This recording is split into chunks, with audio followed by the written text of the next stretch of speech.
وہیں اپنا پڑاؤ ڈالا. انہوں نے کہا بس رزق میرے نصیب میں جو ہوگا مجھے مل جائے گا. یہ توکل کر کے انہوں نے اپنا کام شروع کر دیا. مصلی بچھا لیا, نمازیں پڑھ رہے ہیں, عبادت کر رہے ہیں. دن بھر یوں ہی گزر گیا, کوئی انتظام نہ ہو سکا. وہ انتظار کرتے رہے کہ بھائی ہو سکتا ہے کہیں اللہ سے کی طرف سے کوئی بندہ, کوئی مخلوق فراہم کر دے گی. رات انہوں نے بھوکے گزار دی. جو کچھ لے کے چلے تھے انہوں نے کھا پی لیا تھا. رات بھوکے گزری. اگلے دن پھر جو ہے عبادت میں لگ گئے اور پورا دن دوسرا بھی اسی حال میں گزر گیا. اب جہاں وہ 100 رکعت پڑھ سکتے تھے اب وہ 20 رکعت پڑھنے کے بھی قابل نہیں رہے. تیسرا دن جب آیا تو اب وہ اس سے بھی گئے, مصلی پہ ہی لیٹ گئے. تو حضرت باعزید بستامی رحمۃ اللہ تعالی علیہ وہ اس آبادی میں تشریف لائے تو ان کے دیگر مریدین نے بتایا کہ بھئی فلاں نے تو یہ حال کیا ہے اپنا. تو اچھا اس کو بلا کے لے کے آؤ. لوگ گئے, اسے لے کے آئے. آپ فرمانے لگے کہ یہ کیا ہے, یہ تم نے کیا کیا؟ کہا حضور والا چڑیا کو دیکھا تھا اس حال میں, اور وہ جو ہے لنگڑی لولی تھی, پر بھی ٹوٹے ہوئے تھے, اس کو رزق مل رہا تھا. میں نے کہا رب تو وہ ہمارا بھی ہے. اگر میں اس طریقے سے خلوت نشینی اختیار کر لوں تو مجھے چاروں طرف سے کہیں نہ کہیں سے رزق مل ہی جائے گا, پیٹ بھر جایا کرے گا, میں اللہ کی عبادت میں لگا رہوں گا. ہاں بھائی تو پھر کیا ہوا؟ حضور تیسرا روز ہے, جسم میں طاقت نہیں رہی. تو آپ نے پتہ ہے کیا جواب فرمایا؟ سننے کے قابل ہے وہ. آپ نے فرمایا کہ ارے بے وقوف, تو وہ چڑیا کیوں بنا, چڑا کیوں نہیں بنا؟ تو وہ چڑیا کیوں بنا؟ تو نے چڑا کو بھی تو دیکھا تھا نا کہ وہ آ کے کھلا رہا تھا, پلا رہا تھا. تو نے وہ بننے کی کوشش کیوں نہیں کی؟ اللہ نے تجھے طاقت دی ہے جسم میں, ساری صلاحیتوں سے نوازا ہے, اور پھر تو ہاتھ پہ ہاتھ دھر کے بیٹھ جائے اور تو کہے کہ یہ توکل ہے, رب تعالیٰ اپنی طرف سے کرے گا. فرمایا یہ توکل نہیں ہے, یہ توکل کے خلاف عمل ہے. یہ توکل کے خلاف عمل ہے. اسی لیے رزق کی تلاش اپنی ذات کے لیے اور رزق کی تقسیم اللہ کی مخلوق کے لیے, یہ اصول بنا دیا اللہ تبارک و تعالیٰ نے, ہر جگہ امپلیمنٹ ہوتا ہے. جتنا تقسیم کرے گا انسان اللہ تبارک و تعالیٰ اس کو اتنا ہی عطا فرمائے گا. لہٰذا آپ دیکھ لیں بڑے بڑے لوگ جن کو اللہ نے نوازا ہے, اپنے علاقے میں ہی دیکھیں, علاقے سے باہر دیکھیں, اور جگہوں پر دیکھیں, ان کے اپنے ٹرسٹ ہوتے ہیں, اپنے جو ادارے ہوتے ہیں, اپنے لوگ ہوتے ہیں, غریب لوگوں میں, اپنے رشتہ داروں میں وہ تقسیم کر رہے ہوتے ہیں. جتنا تقسیم کرتے چلے جاتے ہیں اللہ تبارک و تعالیٰ ان کو عطا فرماتا چلا جاتا ہے. سب سے مین چیز ہم یہ سمجھتے ہیں کہ رزق سے مراد صرف مال ہے. نہیں, بہت بڑی بھول ہے. ہم یہ سمجھتے ہیں کہ برکت سے مراد مال کی کثرت ہے. نہیں, مال کی کثرت بھی ہے, ہاں مال کی کثرت بھی ہے, لیکن دونوں اصل کیا ہے؟ اصل کیا ہے؟ مال میں برکت کا مطلب اللہ جو کچھ دے بڑے سکون کے ساتھ, عافیت کے ساتھ, وہ آپ کو کافی ہو جائے, وہ کفایت کر جائے, ضروریات پوری ہو جائے. علامہ حقانی صاحب علیہ الرحمہ فرمایا کرتے تھے کہ سب سے امیر ترین آدمی وہ ہے جس کی جب ضرورت پڑے اللہ تبارک و تعالیٰ اس کی ضرورت کو پورا فرما دے. یہی ہوتا ہے نا, اسی کے لیے کرتا نا آدمی, ورنہ کہاں ہے آپ کا پیسہ دوسرے کے پاس, بیلنس کی شکل میں, مال کی شکل میں, کسی کی دکان پہ پڑا ہے, کسی کا گھر پہ پڑا ہے, کسی کی کاپی پہ صرف ہندسوں میں لکھا ہوا ہے, آپ کے پاس تو نہیں ہے. وہی ہے نا جو آپ نے کما لیا, کھا لیا. حضور آقا علیہ الصلوۃ والسلام نے فرمایا انسان کہتا ہے میرا مال مالی مالی, حالانکہ اس کا مال وہی ہے جو اس نے کھا لیا, کھا کے ہضم کر لیا, وہی ہے جو اس نے پہن لیا, پہن کے بوسیدہ کر دیا, اور وہ ہے جو اس نے اللہ کی راہ میں خرچ کر دیا, اور یہی خرچ کرنے والا جو مال ہے یہی باقی ہے, اس کے علاوہ سب فانی ہے. پھر آگے حضور پتہ ہے کیا فرماتے ہیں؟ یہ ان لوگوں کے لیے جن کی حویث ختم نہیں ہوتی طلب دنیا, طلب مال میں. فرمایا کہ انسان اس کو اگر سونے کی ایک وادی بھر کے دے دی جائے, وادی کسے کہتے ہیں؟ ویلی, دو پہاڑوں کے درمیان جو جگہ ہوتی ہے نیچے ویلی. حضور نے فرمایا کہ اگر سونے سے بھر کے دے دی جائے تو 2 کی تمنا کرے گا, 2 سونے سے بھر کے دے دی جائے تو 4 کی تمنا کرے گا, اس کی حویث کبھی ختم نہیں ہوگی. فرمایا اس کا پیٹ قبر کی مٹی ہی بھر سکتی ہے. کسی ٹوٹی ہوئی قبر کا حال دیکھیں, کھلی ہوئی قبر کا حال دیکھیں, بیچ میں درمیان میں چاروں طرف سے مٹی گری ہوئی ہوتی ہے. الہاکم التکاثر حتی زرتم المقابر, تمہیں کثرت کی طلب نے ہلاک کو برباد کر دیا. تم ایسا گم ہو گئے کہ تمہیں پتہ ہی نہیں اتنا چلا کہ لائف کے کہاں گزر گئی، کیسی گزر گئی، یہاں تک کہ تم قبروں میں جا پہنچے. کلا سوف تعلمون، اور جب تم وہاں پہنچو گے پھر پتہ چل جائے گا، قریب تم جان لو گے.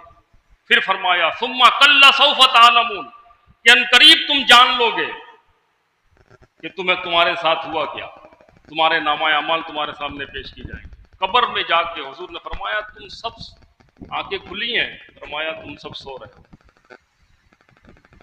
جب آنکھیں بند ہو جائیں گی یعنی مر جاؤ گے تو جاگ جاؤ گے. ابھی تو ہم سنتے ہیں نا قبر کا حال، عذاب قبر، وہاں حقیقت حال پتہ چلے گی. سب ساری چیزیں کھل کر ہمارے سامنے چلی آئیں گی، کھل کر ہمارے سامنے آ جائیں گی. تو اس چیز سے ہمیں سبق حاصل کرنے کی ضرورت ہے. رزق ایک طرف اللہ نے اس کو اپنا فضل قرار دیا ہے، اس کے لیے کوشش کرنا بھی ضروری ہے. دوسری طرف اتنا اس میں نامگن ہو جائے انسان کہ اللہ سے غافل ہو جائے. جس دن وہ غافل ہوا، جب تک غافل نہیں تھا تو یہ بظاہر اس کی دنیا بھی دین تھی. اب اللہ سے غافل کر دیا اس دنیا نے اس کو، تو سارا کا سارا دنیا قرار پائے، دنیا قرار پائے گا. ایک حدیث پاک یاد آ گئی، وہ بھی آپ کی خدمت میں پیش کرتا ہوں، بڑی نصیحت آموز ہے. حضور آقا علیہ الصلوۃ والسلام نے فرمایا اے میرے بندو، اللہ فرماتا ہے، حدیث قدسی ہے، فرما حضور رہے ہیں لیکن فرماتے ہیں کہ اللہ تبارک و تعالیٰ فرماتا ہے اے میرے بندو میرے لیے وقت نکالو، میرے لیے ٹائم نکالو. اگر تم ایسا کرو گے، اپنے کاموں کو چھوڑ کر میرے پاس آؤ گے، تو جس کام کو تم چھوڑ کر آئے ہو نا، میں اس کام میں تمہارے لیے برکت ڈال دوں گا اور تمہیں سکون بھی عطا کروں گا. اور اگر تم نے ایسا نہ کیا، اگر تم نے میرے لیے ٹائم نہ نکالا، اپنے کاموں کو چھوڑ کر میرے پاس نہ آئے، تو جان لو پھر میں تمہیں تمہارے کاموں میں الجھا دوں گا. یہی کیفیت ہے نا ہماری پورے معاشرے کی. اسی حال میں سب جی رہے ہیں کہ بس کتنا 2 سے 4، 4 سے 8، 8 سے 16 بڑھاتے جائیں.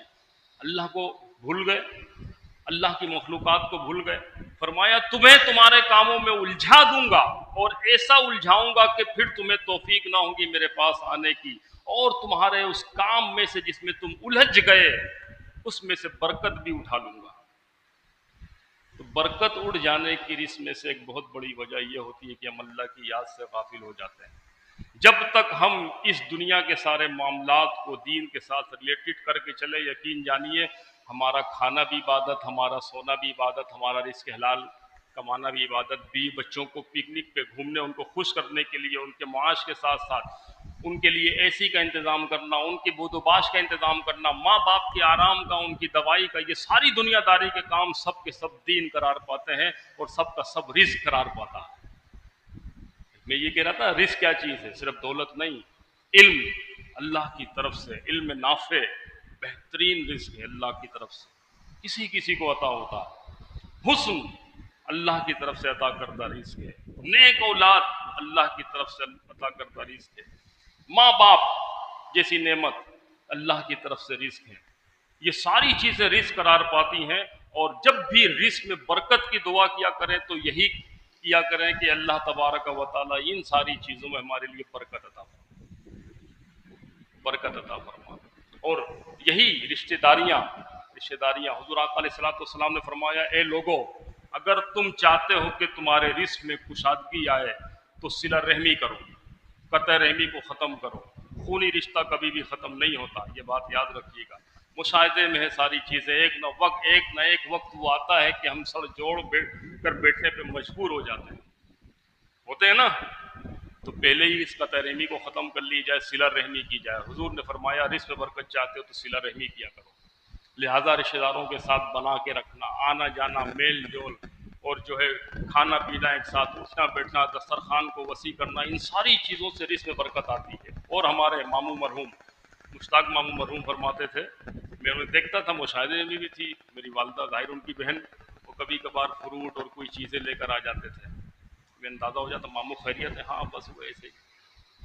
تو ایک وقت آیا کہ والدہ بھی نہیں رہی، ماموں کبھی کبھار آتے تھے، تو ہمیں دیکھ کے وہ فرماتے تھے کہ بھائی کبھی بھی ٹینشن آئے، کوئی پریشانی آئے، کوئی تنگ دستی آئے تو تو تھوڑا سا فروٹ کوئی چیز اچھی سی لے کر بہنوں کے گھر چلے جاؤ. بہنوں کو ایک بہت بڑا آسرا ہوتا ہے. ہمارے یہاں یہ آم دینے کا جو رواج ہے نا سیزن آم کے سیزن میں بہت بہترین ہے. پوچھیں مشکل وقت میں، خاص طور پہ ایسے حالات میں، حالات اچھے نہیں ہیں، سب جانتے ہیں بہت برے ہیں. کسی دودھ والے سے پوچھیں وہ آپ کو بتائے گا حالات کیا ہیں. پرچون کی دکان والے سے پوچھیں، میرا تو اسکول ہے نا، میں جانتا ہوں، پریشر کھول کے پورے علاقے کے حالات سامنے ہو رہے ہیں. ایسے حالات میں دینا سیکھیں، ویسے ہر حال میں، لیکن اس حال میں خاص طور پر اپنے عزیز قریب رشتہ دار، خاص طور پہ خاندان کی بیٹیاں، ان کو پوچھیں، دیکھیں انشاءاللہ تعالی کرنے سے رزق میں اضافہ ہوگا. صرف یہ نہیں کہ آپ مال دے رہے ہیں، آپ کو اللہ نے جو نعمت بھی، جو رزق بھی عطا فرمایا ہے، کچھ بھی آپ اللہ کی راہ میں دیں گے تو اللہ تبارک و تعالیٰ اس دینے میں آپ کی اس چیز سے برکت عطا فرمائے گا. علم ہے، علم کو بانٹیں، علم میں اضافہ ہوگا، علم میں برکت دے گا. فن ہے، ہنر کو تقسیم کریں، اللہ تبارک و تعالیٰ آپ کے ہنر میں اضافہ دے گا. یہاں تک کہ اگر آپ کسی غمزدہ دل کو مسکرا کر خوشی دیتے ہیں، اپنی مسکراہٹ دیتے ہیں، تو اللہ تبارک و تعالیٰ آپ کی خوشیوں میں، آپ کی مسکراہٹ میں اضافہ کر دیتا ہے. آپ کسی کو کچھ نہ ہو دینے کے لیے کوئی اچھا مشورہ ہی دے دیں. اچھا مشورہ اللہ کی طرف سے امانت ہے. کسی کو اچھا مشورہ دے دیتے ہیں تو اللہ تبارک و تعالیٰ آپ کے معاملات کو آسان کرنا شروع کر دیتا ہے. اسی کو حضور نے فرمایا الید العلیٰ خیر من ید السفلیٰ، کہ دینے والا ہاتھ لینے والے ہاتھ سے افضل ہوا کرتا ہے. یہ اصول ہے. تو نعمتیں، رزق، وَيُؤْثِرُونَ عَلَىٰ أَنفُسِهِمْ وَلَوْ كَانَ بِهِمْ خَصَاصَةٌ، تنگ دستی میں وہ اللہ کی راہ میں لوگوں پہ خرچ کرتے ہیں. تو اگر اس اصول کو بھی اپنایا جائے تو یقیناً اللہ تبارک و تعالیٰ رزق عطا فرمائے. ٹائم تو ہو گیا ہے، لیکن میں کچھ یہ ویڈیو میں نے اس لیے بنائی کہ پہلے کی شروع کی جو بات میں نے کہی وہ ریکارڈ ہو جائے اور لوگوں تک پہنچ جائے. اور اب جو بتانے جا رہا ہوں بڑی اہم چیزیں ہیں. کچھ وظائف ایسے ہیں جو ہمیں کرنے چاہیے جس سے رزق میں اضافہ ہوتا ہے. اور عام طور پہ میں وہی وظیفہ بتاتا ہوں جو میرے معمول میں عمل میں ہوتا ہے. کثرت استغفار. حضور نے فرمایا استغفار کی کثرت کیا کرو، اللہ تبارک و تعالیٰ رزق میں اضافہ فرمائے.